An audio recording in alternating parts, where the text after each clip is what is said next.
Hello and welcome back to our 4-part series of how to make maple syrup at home.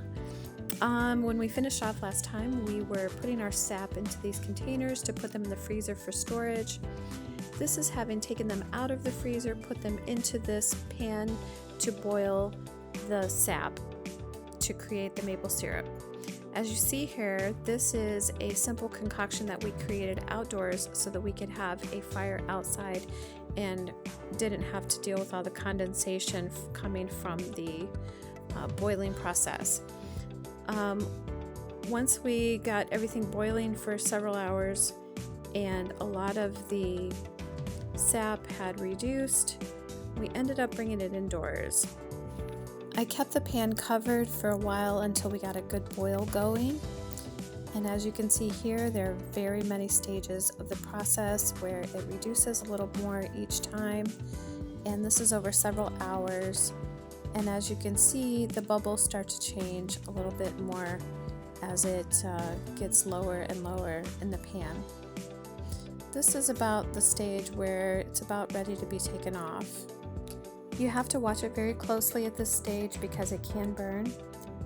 As the process nears the end, you would test it with what's called a hydrometer and a stainless steel test cup.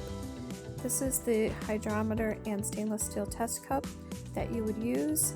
You simply just pour some of the liquid into this stainless steel test cup and put this hydrometer down into the container.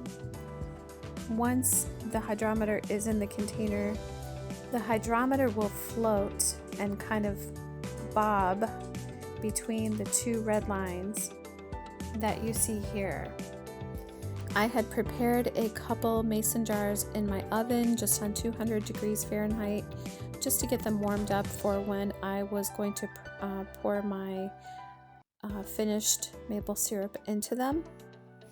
Once my maple syrup was completed, I wanted to strain it and put it into jars. So I did attempt to use this cloth. However, it was taking a very long time, and so I decided to use a strainer that I had. This is a vinyl strainer. Basically, you're just straining off any debris or ash that has gotten into your syrup at this stage. Here is a picture of that, what that looks like. And here is the final product. You can see it's very thick and beautiful, very delicious, so yummy. I decided to take it a step further and to actually can this full jar of syrup so that I could preserve it and keep it for a long time. It would be shelf stable. So that's what I did, and that's what you see here.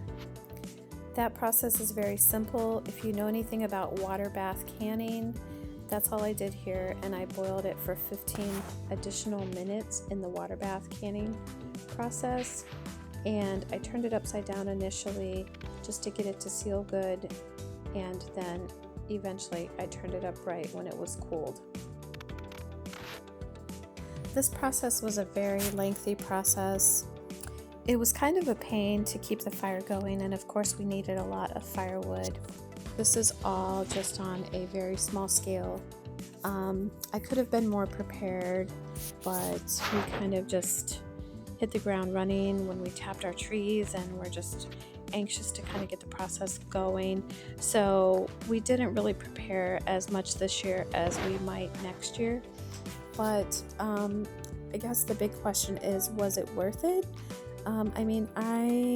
I only got about 32 ounces of maple syrup out of all of the gallons and gallons that I processed. So was it worth it? I don't know. It was a pain in the butt because there was a lot of condensation when I brought it in the house to finish it off. But it was a really great learning experience.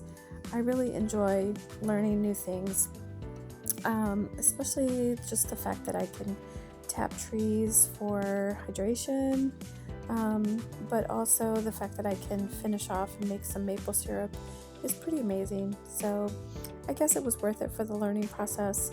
Will I do it again next year? I'm not sure. Maybe if I'm a little more prepared. So I will definitely have to think on that. But thanks for sticking around, and I hope you enjoyed this little series. I'm definitely not some videographer professional, but I just thought it would be fun, and I hope you enjoyed it as much as I did. And I hope you have a great day, and I hope you go out and do something fun and enjoyable and something that's a new learning experience, a little bit out of your comfort zone, like I did. So leave a comment, tell me what you thought about it, and tell me if you're willing to try it. All right, have a great one. Peace out.